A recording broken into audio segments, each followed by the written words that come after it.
디모데후서를 통해서 또 이야기하는데 4장 1절 말씀을 보면 하나님 앞과 살아있는 자와 죽은 자를 심판하실 그리스도 예수 앞에서 그가 나타나실 것과 그의 날을 두고 엄히 명하노니, 이것은 약간 유언의 형식이에요.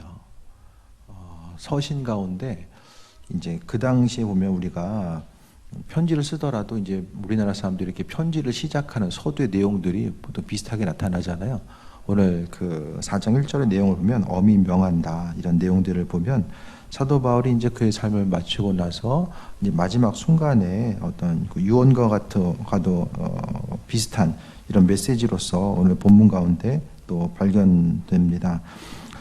그 디모데는 특별한 사람이죠. 사도 바울의 뒤를 따라서 그가 이제 에베소 교회의 지도자였으며 또 바울 사역에 항상 힘을 실어주었었던 든든한 존재, 또 동역자로서 바울과 디모데는 서로에게 있어서 힘과 위로가 되어줬었던 아주 하나님 보시기에 온전한 그 관계성. 성경을 통해 보게 되면 하나님이 정말 짝지어준 사람들이 이제 많이 보이게 되잖아요.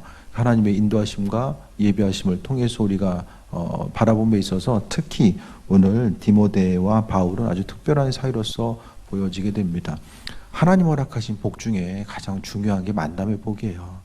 하나님과 교제함의 복이 가장 우리에게 있어서 중요한 것처럼 하나님이 세상 가운데 누굴 만나게 하느냐에 따라서 그의 삶이 온전한 방향성으로 나아가기도 하고 또 실패와 또 절망 가운데 헤매기도 하는데, 특별히 이제 자녀들을 위해서 기도할 때도 무엇보다 강조해야 되는 것은 만남의 복. 그 만남의 복이라는 것은 첫 번째는 하나님과의 만남의 복이고, 두 번째는 주변 한 사람 한 사람과의 그 만남의 복을 위해서 우리는 간구해야만 합니다. 바울 사도는 디모데를 향하여서 또 이야기하는데, 계속 말씀드리지만은 사도 바울의 마지막 순간은 로마에서 마무리가 되죠. 로마의 지하 감옥에 갇혀 있다가 그의 삶이 이제 마무리됩니다. 감옥에 갇혀 있는 동안 그 앞으로의 삶에 있어서 디모데에 있어서 미래의 삶은 바로 바울은 미리 이제 디모데의 삶을 미리 비춰준 역할처럼 보였을 거예요. 그가 평생을 복음 전파의 사명을 감당하고자 했을 때에 마지막 순간이 감옥이 될 수 있다라는 사실에 대해서 바울을 통해 발견했을 것이고, 바울은 분명히 생각을 했을 거예요. 디모데가 자신을 생각하기에 마지막 순간이 이럴 수도 있고, 또 그렇기 때문에 바울은 디모데를 향해서 세워주고 위로해주고 권면해주고, 또 그가 이제 사역자로서의 어떤 삶을 어떻게 살아가야 되는지에 대해서 본문 가운데 계속해서 말씀해주고 있습니다. 그러니까 디모데는 어린 시절부터 비교적 젊을 때에 목회자로서 헌신하고 또 수고하고 나아가는 모습들을 보이게 되죠. 한국 교회는 지금 반대로 가고 있죠. 지금 신학교들은 이제는 경쟁률이 점점 하락해서 이제 신학교가 이제 통폐합 얘기가 점점 나오게 되고요. 근데 상대적으로 이제 그 은퇴하시고 신학교에 가신 분들은 또 상대적으로 또 비중이 늘어나고 있어요. 지금 봤을 때에. 그래서 지금 수업 시간에도 보게 되면 뭐 대학 교수님들도 몇 분 와서 수업 듣고 또 이제 선교사로 또 목회자로서 헌신하고자 하는 그런 마음을 또 보이는 예들이 있게 되는데, 어쨌든 뭐 여러 가지 장단점이 있겠지만은 시대 자체가 또 젊은이들로 하여금 지금의 시기는 지금이야 이제 목회자 수급 문제가 목회자가 많다라고 이야기하지만 이게 점점 시간이 가면 갈수록 이제 반대 현상들이 예전처럼 나타나지 않을까, 그런 생각 또한 좀 해보게 됩니다. 오늘 사도 바울은 디모데를 향하여서 믿음으로 권면하게 됩니다. 마지막 순간에 유언과 같은 이런 메시지를 통해서 권면하고 있는 내용들이 오늘 본문 가운데 발견됩니다. 그래서 가장 강조하고 있는 것은 2절을 통해서 또 이야기하는 것은 너는 말씀을 전파하라라고 말씀하고 있습니다. 오늘 사도 바울의 믿음의 권면은 그 4장 12절부터 사실 시작돼요. 3장과 4장은 이게 장으로서 좀 나눠져 있지만은 3장, 4장은 이제 그 하나의 카테고리로서 이제 볼 수 있게 됩니다. 그래서 13장 12절에는 예수 안에서 경건하게 살고자 하는 자는 박해를 받을 것이다. 현재 바울 사도가 받는 박해, 이와 같은 박해가 있는데 그것에 대해서 두려워하지 말 것에 대해서 이야기하고 있고, 13절의 두 번째는 악한 사람들과 속이는 자들은 더욱더 악해져서 속이기도 하고 또 속기도 한다. 또 복음 전함을 통해서 만나게 되는 사람들과의 관계성을 이야기하고 있고, 또 그의 삶을 통해서 오늘 본문 가운데 2절을 통해서 보면은 말씀을 전파하고자 했을 때에 때를 얻든지 못 얻든지 항상 힘쓰라 라고 이야기합니다. 지금까지 계속 말씀드리지만은 기독교 역사상 복음 전하기 쉬웠던 시기는 한순간도 없었습니다. 심지어는 평양 대부흥운동이 있었던 그 순간, 하나님의 폭발적인 메시지 역사가 이런 그 성령의 인도하심이 도시 전체를 뒤덮었었던 그 시기에도 복음을 전하기 수월한 시대는 아니었다라는 거예요. 지금도 마찬가지죠. 삶을 통하여서 복음 전파하는 순간 자체, 어떤 효율성과 합리성을 생각했을 때는 나가서 복음 전하는 것이 정말로 힘들지만은, 우리가 복음 전하는 당위성 한 가지는 중요한 것은 주님의 메시지, 때를 얻든지 못 얻든지 전하라고 했던 것. 그럼 바울 사도는 왜 복음 전하는 일에 정진했을까요? 그가 디모데를 향해서 가장 핵심적인 메시지를 이야기하면서 왜 복음 전파를 이야기했을까? 바울 사도가 복음을 전하는 그 시기에는 언제 죽을지 모르는 시기죠. 안전에 대해서 보장받을 수 없었던 아주 갈급하고 안타까운 시간이 그때였기 때문입니다. 복음을 전하고자 했을 때에 그는 한 가지예요. 예수님이 복음 전하셨기 때문에. 그거 한 가지. 그러니까 바울 사도는 그의 평생의 삶을 통해서 여러 가지 힘들고 어렵고 그가 사도권에 대해서 공격받는 여러 가지 순간이 있었지만은, 그래도 그가 끝까지 믿음 잃지 않았던 아주 중심적인 것은 주님이 불렀다는 것. 이것 한 가지로 인해서 그의 믿음이 흔들리지 않았음에 대해서 보게 됩니다. 여러분 어떻습니까? 각자가 하나님을 경험하고 하나님이 나를 부르셨다라는 그런 확신 자체가 있으면은 믿음이 흔들리지 않을 수 있다라는 것. 이런 그 경험이라는 것은 뭐 여러 가지가 있겠죠. 어떤 성령 체험이 될 수도 있고, 또 삶을 통해서 하나님의 어떤 기도의 응답일 수도 있고, 스스로 주님을 만나고자 하는 어떤 서원의 내용일 수도 있지만은, 하나님은 여러 가지 방법에 의해서 그분이 살아계시고 인도하심을 우리에게 비춰주셨고, 그 확신, 삶의 순간순간마다 눈에 보이는 환경은 우리로 하여금 믿음 생활을 아주 쉽고 편안하게 할 수 있도록 도와주는 역할은 잘 일어나지 않습니다. 항상 환경 자체는 우리로 하여금 고난의 요소로 다가올 때가 많이 있게 되는데, 그 고난의 순간 가운데 우리가 흔들리지 아니할 수 있다는 것은 주님께서 우리를 불러주셨다라는 것. 저도 순간순간 이제 소명의식이죠. 소명의식. 어쨌든 교회를 또 담임자로 오기 전에 어쨌든 하나님께서 나를 불러주신 것에 대한 그런 확신한 사인이 또 그것을 받았고, 그때의 그 기억으로 인하여서 항상 하나님이 나를 부르셨다는 그거 한 가지를 붙들고 있기 때문에 목회 순간순간 좀 어려운 일이 있어도 그래도 그 소명의식, 하나님 부르셨다라는 그것 때문에 여전히 좌우를 바라보지 않고 나아갈 수 있다는 거예요. 바울도 보게 되면 성경에서 바울처럼 사실 예수님 때문에 고생한 사람도 많지 않아요. 기록이 안 돼서 그럴지 모르겠지만은 바울 사도는 가는 데마다 고린도후서를 통해서 구체적으로 말씀하고 있잖아요. 가는 데마다 예수님 때문에 얼마나 극한 고난의 상황 가운데 놓여 있었던가를 보게 됩니다. 근데 그것은 주로 인해서 고난받는 것을 그는 영광으로 생각하게 됩니다. 근데 우리에게 있어서의 영광은 성경이 말하고 있는 이런 영광과 이게 동일합니까? 여러분이 생각하는 영광의 개념. 그러니까 바울 사도가 생각했던 이 복의 개념과 우리가 지금 생각하고 있고 추구하고 있는 이 복의 개념이 이게 지금 성경적으로 이게 맞는가? 그것에 대해서 좀 생각해 볼 수 있게 되길 바랍니다. 바울 사도가 이야기했었던 복은 말씀대로 살다가 주님 앞에 가는 것, 그래서 주님 앞에서 의의 면류관을 소유하는 것을 바로 온전한 복으로서 이야기하고 있어요. 세상을 살아감에 있어서 먹고 사는 문제, 필요한 것들, 근심 걱정의 문제를 해결받고 나아가는 거기에 좀 중심을 두고 있지 않아요. 사도 바울뿐만 아니라 대부분의 사람들이 다 마찬가지거든요. 주님을 따랐던 사람들이 항상 그 핵심적으로 모여져 있는 것은 하나로 연결되는데 바로 복음 전파입니다. 이방인들에게 복음 전파했었던 사도들, 또 유대인들에게, 동족들에게 복음 전파했었던 사도들. 그러니까 그들은 하나님께서 불러주셨는데 그 부르심 따라서 복음 전파의 사명을 감당하게 됩니다. 그래서 핵심적인 사역이 복음 전파의 사역입니다.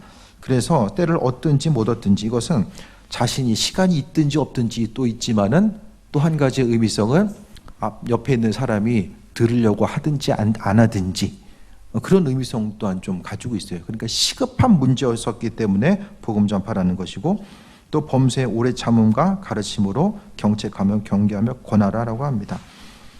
그러니까 이것은 복음 전파라는 것이 예수님이 우리를 위해서 이번 부흥회를 통해서 우리가 배운 것처럼 다시 한번 갱신되었던 것처럼 이런 복음의 내용도 있지만은 결국 가르치는 거예요. 믿음으로 성장할 때까지 가르쳐 주는 거예요.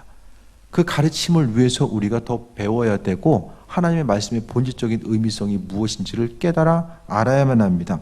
그래서 복음 전파하기 위해서 우리는 배워야 되고 또 다른 사람들을 권면하고 권할 수 있도록 그 능력이 우리는 구비되어야 합니다. 그러니까 성경 공부는 왜 필요하냐면은 전하기 위해서 필요한 거예요, 사실. 나머지 우리 자신이 믿음이 성장하는 것은 성경 말씀만 설교 시간에 제대로 듣고 적용만 해도 아주 충분합니다. 차고도 넘칩니다. 근데 우리가 따로 시간을 내서 배우는 것은 내가 다시 한번 습득해서 누군가에게 그것을 전할 수 있는 도구로서 사용하기 위해서라고 볼 수 있습니다. 그래서 말씀을 전파하라 아주 강력하게 엄히 명하노니 너는 말씀을 전파하라라고 합니다. 그 디모데는 복음 전파하고 있었잖아요. 근데 다시 한번 강조하고 있어요. 왜? 흔들리지 않고 항상 하나님 앞에 나아갈 수 있는 그 풍성한 은혜를 이야기하는 거죠. 3절에 보면 때가 이르니 사람이 바른 교훈을 받지 아니하며 귀가 가려서 자기의 사욕을 따를 스승을 많이 두고. 이게 무슨 말인가요? 사람이 듣고 싶은 것만 듣는다는 거예요. 보고 싶은 것만 보고 듣고 싶은 것만 듣는 시대라는 거예요. 이 당시에는 이제 로마에서 많은 부분 그리스도마 가운데서 철학이 유행하거든요. 철학자를 통해서 듣고 싶은 얘기만 거의 이제 듣는 거예요. 그러니까 이것은 3절은 옳고 그름을 분별하기 힘든 시대라고 말씀합니다. 교회 가운데서 온전히 양육받고 하나님 말씀 가운데 진리 체계가 바로 서 있지 않으면은 도대체 뭐가 옳은 것인지 뭐가 그른 것인지를 분별을 할 수 없습니다. 내가 이것은 선하다라고 이야기하는데 이게 정말 선한 것인가? 이단들은 그 중에 이제 많은 이들이 이제 본인들이 사기꾼인 거 알고 있지만은 또 많은 사람들이 미혹된 사람들은 자신들이 사기당하는 거 모르고 거기서 스스로 이것은 옳다라고 여기면서 나아가는 일들이 이제 많이 있잖아요. 그래서 지금 신학교라든지 대학교 보면은 그 이단들이 교회 앞에다가 이제 안에 들어가기는 힘드니까 이제 정문 앞에다가 텐트 쳐놓고 거기서 이제 포교 활동을 하고 그것 때문에 좀 학교들이 대학들도 좀 많은 어려움들을 경험하고 있습니다. 그러니까 선과 악을 분별하지 못하고 또 지금 이 시대에 무엇을 하고 무엇을 하지 말아야 될지 신앙인으로서 해야 될 것과 하지 말아야 될 것들이 무엇인지가 점점 더 모호해집니다. 내가 목소리를 내고 내가 있어야 될 자리, 행해야 될 것이 무엇이고 하지 말아야 될 것들이 무엇인지를 말씀을 근거로 해서 우리가 비춰보지 않으면은 세상 풍조에 보여지고 들려지는 세상 풍조에 의해서 계속해서 휩쓸려 다니다가 나중에는 책망받을 수밖에 없다라는 것에 대해서 말씀하고 있습니다. 그래서 지금의 때는 오늘 3절과 마찬가지로 비슷한 시기인 것 같아요. 지금 보면 사람이 바른 교훈을 받지 않는다. 하나님 말씀에 대해서 온전히 받으려고 하지 않고 또 교회 공동체 가운데서도 마찬가지죠. 신앙인들 한 교회에 있다라고 할지라도 생각이 다 다를 수 있잖아요. 똑같은 예수님 따른다라고 할지라도 사람들의 생각이 다 다르게 나타나는 것, 이런 현상들에 대해서 오늘 또 이야기합니다. 또 4절에 보면 또 그 길을 진리에서 돌이켜 헛한한 이야기를 따르니라 라고 합니다. 헛한한 이야기. 헛한한 이야기가 뭘까요? 들으나 마나 하고 무익하고 순간 그런가 보다 하지만은 별로 영향가가 없고 내 마음을 주님께 고정하는 것들에 대해서 방해하고 또 주님과의 관계성 가운데 별로 필요하지 않은 그런 내용들, 이게 바로 이제 허탄한 이야기로서 비춰지게 됩니다. 허탄한 이야기. 예전에는 뭐가 있었을까요? 허탄한 이야기도 들려질 일이 통로가 별로 없었잖아요. 지금은 너무나도 다양하게 이 허탄한 이야기들이 우리의 삶의 여정 가운데 끊임없이 전파를 타고 돌아다니고, 이 허탄한 이야기들을 수시로 이것을 끌어당기게 되면 우리의 심령 자체가 하나님과의 관계성보다는 허탄한 쪽으로 흘러갈 수밖에 없다라는 것을 이야기합니다. 그러니까 무엇을 보고 듣느냐가 얼마나 중요한가. 보고 듣는 것에 대해서 하나님 말씀 가운데 그 진리, 그 인도하심이 채워지지 않으면은 삶을 살아감에 있어서 사람이 무엇을 보고 듣고 받아들이고 경험하느냐에 따라서 그 사람의 행동이 다 나타나게 됩니다. 스스로 가치를 부여하는 그 일에 시간을 사용하게 된다는 거죠. 우리가 생각했을 때 하나님 말씀 가운데 우리가 가치를 부여하지 않고 세상 허탄한 이야기에 가치를 부여하게 되면 그쪽에 시간과 물질과 재능과 열정을 계속해서 사용하게 되고, 문제는 허탄한 데 사용하다 보면은 결과가 없습니다. 맺어지는 열매 자체가 없다라는 거예요. 내가 어떤 일을 계속해서 전심으로 한다라고 했을 때에 그 일들을 통해서 내가 지금 어떤 열매를 맺고 있는가, 그 부분에 대해서 우리는 점검해 봐야 된다는 것을 말씀하고 있습니다. 5절에 그러나 너는 모든 일에 신중하여 고난을 받으며 전도자의 일을 하며 내 직무를 다하라. 5절에 첫 번째 뭘 이야기하고 있죠? 모든 일에 신중하라. 하나님 말씀이 귀에 들려야 돼요. 우리가 큐티하는 것도 주님과의 관계성 가운데 어떻게 생각하면 좀 신중하기 위해서 아닙니까?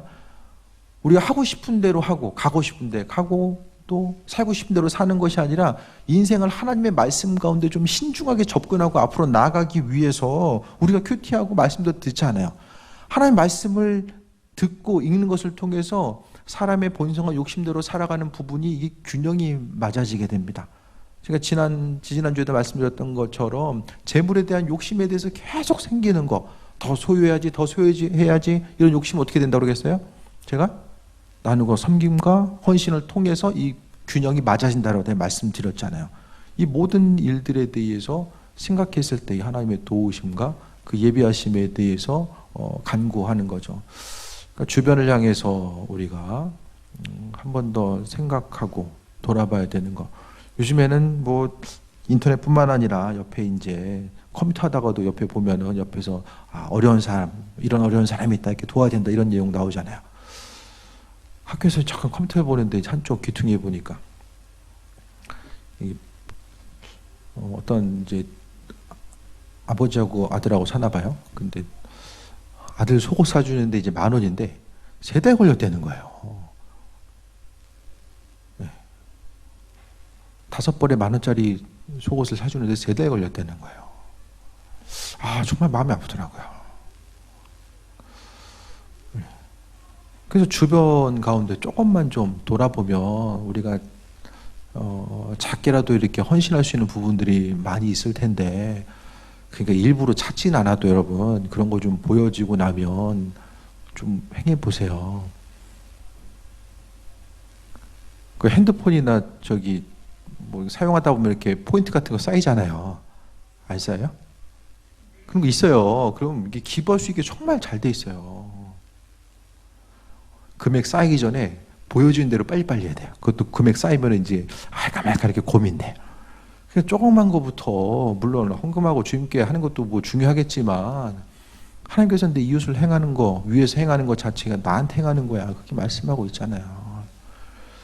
그러니까 끊임없이 나를 벗어나는 것, 하나님 말씀을 통해서 나 자신을 벗어나지 못하면은 그 기복신앙에 갇혀서 복 주시면 감사하고 안 주시면 실망하고 실족해서 하나님 나한테 왜 그러시지? 이거 하다가 나중에 주님한테 가는 거예요. 오늘 말씀을 통해서 오늘 본문 가운데 사도 바울이 디모데한테 그 사랑하는 그 아들과 같은 사역자, 젊은 사역자 디모데에게 너 고난받아야 돼, 지금 그 얘기하고 있잖아요. 뭐 때문에? 전도의 일을 하면서 직무를 다함으로 인해서 너 고난받아야 돼. 그게 온전한 길이야 라고 이야기하고 있습니다. 사역자로서 또 이것은 이렇게 하고 어떤 그 목회자로서 그를 성장시키기 위한 어떤 기술적인 면을 이야기하는 것이 아니라 하나로 또 요약해서 이야기하잖아요. 열심히 전도해. 때를 얻든지 못 얻든지 열심히 전도해. 그런데 전도하다 보면 고난받을 수 있어. 이 얘기 왜 하는 거죠? 고난받는 거 이거 이상한 거 아니야? 사람이 그렇게 생각할 수 있잖아요. 주님 말씀대로 사는데 내가 왜 이렇게 고난받지? 이런 것에 대해서 생각할 수 있잖아요. 하지만 바울 사도는 디모데를 향해서 너 고난 받아야 돼. 사람이 육신적인 어려움도 있지만은 또 어떤 일을 행함에 있어서 뿌린 대로 하나님께서는 분명히 거둔다라고 말씀하고 있는데, 뿌린 대로 거두는 걸 생각했을 때 이 전도만큼 지금 한국 땅에서 이 시대에 비효율적인 일들이 어디 있습니까? 다른 게 있어요? 전 없다라고 봐요. 전도해도 잘 표도 안 나고 이거 뭐 언제까지 이렇게 해야 되지? 그런 생각이 순간순간 다가오잖아요. 하지만 바울 사도 그러니까 소명 의식 없이는 복음 전파할 수 없습니다. 우리는 이성적인 판단에 의해서 뭐를 하면 그만큼 열매가 도출돼서 와야 돼요. 그 열매를 맺을 수 없으면 그건 이상한 거예요. 그런 생각이 머릿속에 있잖아요. 애들이 막 며칠 동안 밤새서 공부하는데 시험 성적 받아오면은 50점 받아와. 그럼 걔 이상한 거예요. 우리들의 생각 속에 결과를 통해서 우리가 많은 부분, 우리의 생각 자체는 결과를 통해서 모든 것을 판단해요.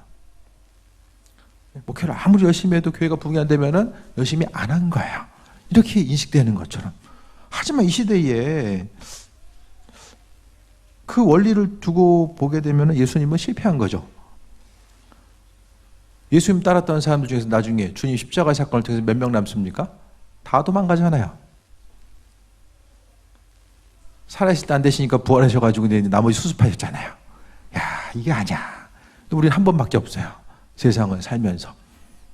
이거 수습한 거 다 제자들이 한 거예요. 사실 제자들이 다니면서 주님이 부활하시고 그 의미성 가운데 하나하나 설명해 주면서 하셨잖아요. 그 예수님 통해 보게 되면 또 사도 바울도 보면 어떻습니까? 교회는 개척했는데 이 사도니 아니니 하면서 뭐 그 자격 자체가 어떤 이러느니 무슨 계속 다니는 교회마다 사도권에 대해서 의심받고 계속해서 어려움 당하는 이런 순간들. 바울 사도는 교회 한 군데 머무르지 않았어요. 아주 길어봤자 3년 머물게 됩니다. 양육을 위해서 계속해서 돌아다니면서 이런저런 저런 얘기 다, 내가 사도다, 난 이래서 사도야, 그 얘기 왜 계속해요?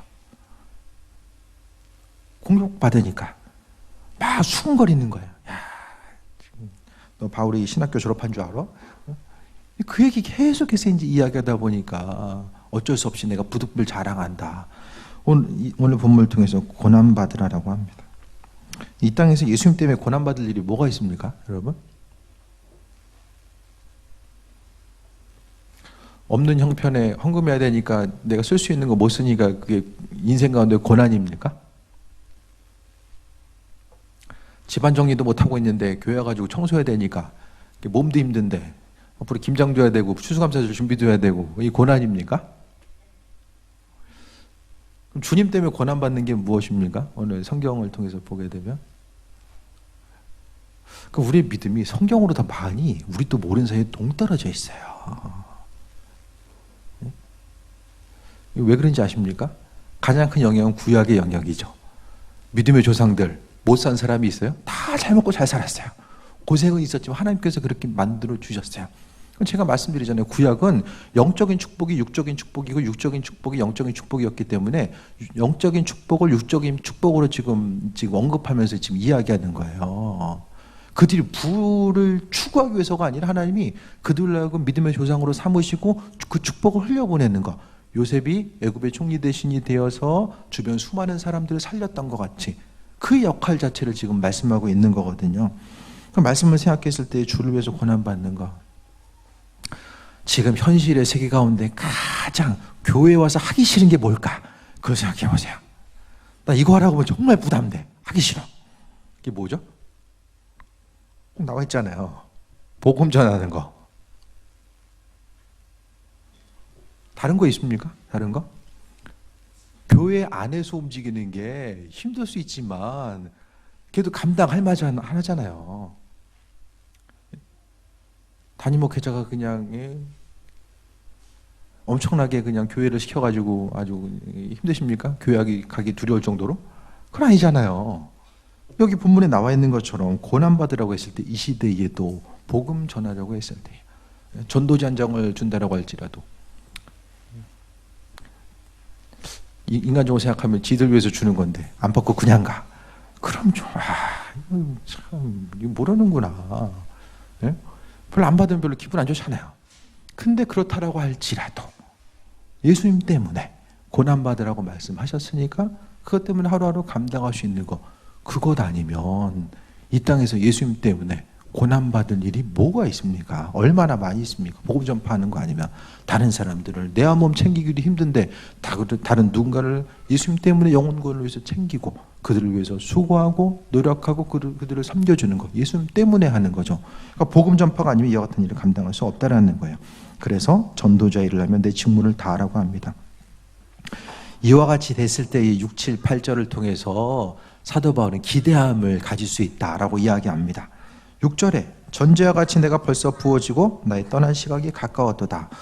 우리도 떠날 시간 이제 가까웁니다. 시간의 순간순간이 10년이 얼마나 빠르게 지나갑니까? 순간이 너무 빠르게 지나가죠.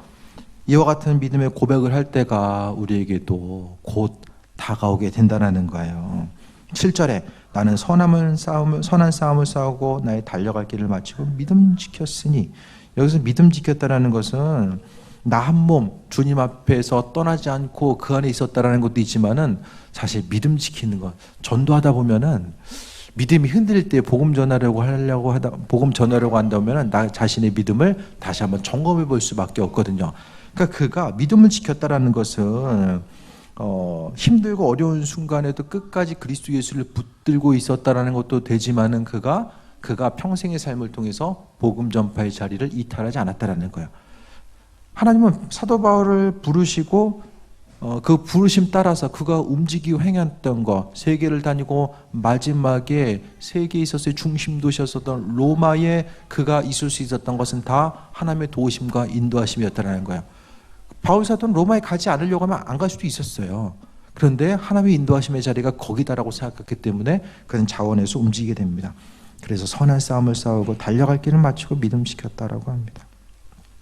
그러면서 8절에 참 의미 있는 말씀이죠. 다 의미 있지만은 우리 마음속에 새겨야 될 말씀 8절 같이 읽겠습니다. 시작. 이제 후로는 나를 위하여 의의 면류관이 예비되었으므로 주 곧 의로우신 재판장이 그날에 내게 주실 것이며 내게만 아니라 주의 나타나심을 사모하는 모든 자에게도니라. 이 말씀을 볼 때마다 주님의 나타나심에 대해서, 주님의 임하심에 대해서 사모하는 마음이 10년 가운데 있는가? 내일이라도 주님 만나게 됐을 때에 주님 내가 기다리고 있었습니다. 그 마음의 중심을 가지고 아버지한테 나아갈 수 있는가? 우린 날마다 부활하잖아요. 그렇죠? 제가 가끔 말씀드리지만 죽음이라는 게 그냥 잠자고 못 일어나면 죽는 거예요. 그러니까 날마다 우리는 죽다 살아나는 거예요. 어제 죽었다 오늘 사는 거예요. 죽음이 어떤 심각하고 먼 데 있는 게 아니라 날마다 우리는 죽음을 경험하는 거예요. 그래서 하루의 삶을 통해서 우리가 날마다 감사할 수 있는 것은 그날 생명을 하나님께서 주셨기 때문에. 잠자고 일어나는 게 젊을 때는 당연하지만 조금 시간이 가면 갈수록 내일 정말 일어날 수 있을까? 그것에 대해서 다 확신할 수는 없잖아요. 하나님의 도우심과 인도하심과 예배하심을 이야기하는데 내일 하루의 삶을 통해서 하나님의 인도하심, 그러니까 주님 오심을 준비하는 사람은, 또 기대하는 사람은 어떤 사람일까? 어떤 사람이 예수님 만날 것에 대해서 준비하고 있을까? 기대할 수 있을까? 세상에서 다 누리면 하나님 앞에서 누릴 게 없습니다. 이 땅에서도 누리고 하나님 앞에서도 누리고, 그게 가능합니까? 여러분? 하나님 주신 은혜 가운데 기쁨과 소망함을 누릴 수 있는데 육신적인 편안함 자체가 여기서도 누리고 천국에서도 하나님 나라에서 누리는 것 자체가, 이 양쪽의 것들이 성경을 통해 봤을 때 이게 둘 다 가능합니까? 불가능합니다. 하나를 선택해야만 하는 거예요. 그러니까 믿음으로서 살아감에 있어서 하나님이 누리길 원하시는 부분, 인도하심이 있는데 우리의 생각은 여기서도 누리고 천국 가서도 누리고, 누림으로 시작했다가 누림으로 끝나는 것을 소망하다 보니까 믿음 생활이 내 생각대로 되지 않고 주님의 생각과 다른 방향으로 흘러가는 경우들이 많이 생겨날 수밖에 없습니다. 의의 면류관, 하나님께서 승리하는 이들에게 허락하신 의의 면류관에 대한 기대함과 소망함을 가지고 하루하루 살아가는 것입니다. 인간적으로 생각하고자 했을 때에 전도하는 것 자체가 효율성이 떨어지고, 또 내가 이거 이렇게 해야 되나? 그런 생각이 순간순간 들 때도 있지만, 오늘 사도 바울이 우리 말씀을 통해서 고난받으라, 다른 것이 아니라 복음 때문에 고난받을 것에 대해서 디모데 사도에게 또 디모데에게 우리에게 또 이야기하는 것처럼 주님의 복음의 말씀을 통해서 우리의 믿음이 더욱더 새로워지고, 날마다 복음 전하려고 하는 이들은 믿음 생활이 병들지 않습니다. 하나님께서 복음 전파할 수 있도록 날마다 그 인생을 세우시고 인도하시고 공급해 주시기 때문입니다. 그래서 힘들고 어려도 복음 전파하는 자리에 있어야 되는 이유가 또 그와 같은 이유이기 때문에 주님께서 우리에게 말씀해 주고 있습니다. 오늘 사도 바울은 의로우신 재판장이 의의 면류관을 주실 텐데 주의 나타나심을 사모하는 모든 자에게, 그러니까 여러분이 지금 주님의 오심에 대해서 사모하고 있고 또 주님 만날 것에 대한 소망감이 있으면 그 한 사람 한 사람에게도 의의 면류관을 주시겠다라고 분명하게 말씀하고 있는 거예요. 삶의 여정 가운데 시간이 빠르게 흘러가죠. 올 한 해 시작한 지도 얼마 안 된 것 같은데 정말 계절의 흐름 따라서 1년이 너무나도 빠르게 지나가게 됩니다. 하나님께서 우리에게 이 소중한 시간들 언제까지 허락하실지 모르지만은 맡겨주신 사명 따라서 움직이고 그 사명 따라서 살아가고자 했을 때에 우리의 삶이 주의 은혜 가운데 풍성함으로 되어지고 또 하나님 나라에서 주님께서 허락하신 의의 면류관에 대해서 기대함과 소망함을 갖고 살아가게 됩니다. 근데 중요한 것은 지금 못하면 못한다는 거예요.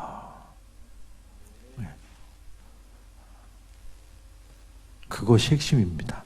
지금 내가 복음 전파의 자리에 있지 못하면 지난 10년, 20년 못했는데 앞으로 이게 가능할 거라고 보십니까? 지금 현재 움직이지 못하면 앞으로는 절대 할 수 없습니다. 사람의 육신이 연약해지고 또 환경이 계속해서 변화되기 때문입니다. 하나님의 말씀 가운데 새힘 얻고 나아가길 바랍니다. 지금 이 시간이 주님 만나기 전 가장 젊을 때가 바로 이 시간이라는 거예요. 시간이 계속해서 흘러가고 있지만 우리가 항상 주님 허락하신 의의 면류관을 기대하고 그분 바라보고자 했을 때에 하나님의 은혜 가운데 강건함 누리는 존귀한 삶을 살게 될 줄 믿습니다.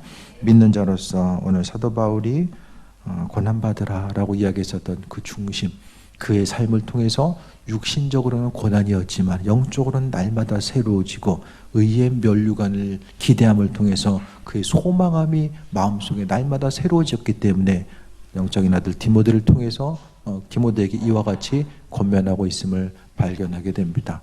하나님의 사람으로서 또 세임 얻고 복음 전파하는 그 자리에 있어서 항상 인도하심 받아 승리하는 귀한 삶 되시길 축원드립니다. 기도하겠습니다. 주님의 사랑에 감사드립니다. 날마다의 삶의 여정 가운데 하나님 은혜 도하시고 또 인도하시니 감사합니다. 때로는 복음 전하는 것이 힘들고 어려울 때도 있지만 그래도 말씀에 순종해서 움직이고자 하오니 하나님 간 사람 한 사람 기억하시고 은혜로 임하여 주옵소서. 하나님의 허락하심과 예배하심 가운데 강건함 누리기 원합니다. 날마다 말씀으로 우리를 새롭게 하시고 인도하셔서 의의 길로 복된 길로 하나님 인도하여 주옵소서. 우리 한 사람 한 사람 기억하시고 하나님 말씀으로 아버지 새롭게 하시고 또 그 말씀의 줄기 따라서 강건함 누릴 수 있는 은혜를 허락하여 주옵소서. 입술의 고백 가운데 오직 그리스도 예수 주님을 향한 기대함과 소망함 감사함이 넘치는 존귀한 삶으로 이끌어 주옵소서. 예수님의 이름으로 기도드립니다. 아멘. 교회 소식 봅니다.